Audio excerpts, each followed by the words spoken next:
లైన్లో excise superintendent Manikanta మీడియాతో మాట్లాడారు. ప్రభుత్వం మద్యం షాపులను టెండర్లు పిలిచిందని ఎవరు ఎన్ని షాపులకైనా అప్లికేషన్లు వేయవచ్చు అని చెప్పారు. పూర్తి పారదర్శకంగా అప్లికేషన్లు అనేవి ఉంటాయన్నారు. ఒక వ్యక్తి జిల్లాలో ఏ షాపుకైనా టెండర్లు వేసుకోవచ్చని, టెండర్లు వేసే విషయంలో ఎలాంటి నియమ నిబంధనలు ఉండవని తెలిపారు.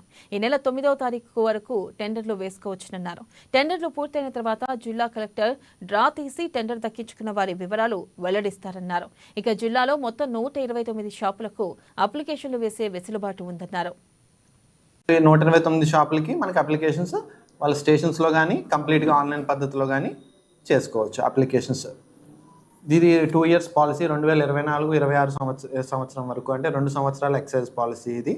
దీనికి సంబంధించి యాజ్ ఐ సెడ్ 2 లక్షల నాన్ రిఫండబుల్ రిజిస్ట్రేషన్తో పాటు సెలెక్ట్ అయిన క్యాండిడేట్స్ ఎవరైతే అప్లికెంట్స్ సక్సెస్ఫుల్గా లాటరీలో అప్లికెంట్స్ ఉంటారో వాళ్ళు జనాభా ఆధారితంగా 2 స్లాబ్స్ మనకి, అంటే మన జిల్లాకు రెండు స్లాబ్స్ 55 లక్షలు 65 లక్షలు. 50,000 జనాభా కన్నా తక్కువ ఉన్న మండలాల్లో 55 లక్షల రూపాయలు, దాన్ని RET అంటారు, రిటైల్ ఎక్సైజ్ ట్యాక్స్ అంటారు. యాజ్ వెల్ యాజ్ 50,000 కన్నా ఎక్కువ ఉన్న జనాభా, 5 లక్షల కన్నా తక్కువ ఉన్న జనాభా స్లాబ్లో 65 లక్షలు రిటైల్ ఎక్సైజ్ ట్యాక్స్ని నిర్ణయించడం జరిగింది. సో మన జిల్లాలో మున్సిపల్ కార్పొరేషన్స్ లేవు కాబట్టి మనకున్న మున్సిపాలిటీస్, నగర పంచాయతీస్ అండ్ మండల్స్ దాని జనాభా ఆధారితంగా 2 స్లాబ్స్ 55 లక్షలు అండ్ 65 లక్షల స్లాబ్స్ ఉన్నాయి.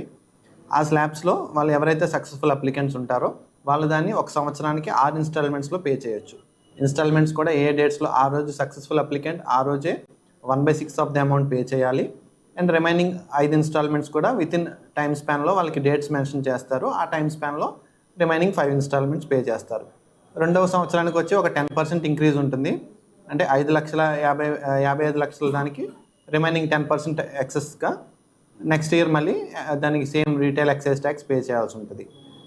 సో ఇది మనకున్న పల్నాడు జిల్లాకు సంబంధించి 2 స్లాబ్స్ ఉన్నాయి కాబట్టి జనాభా ఆధారితంగా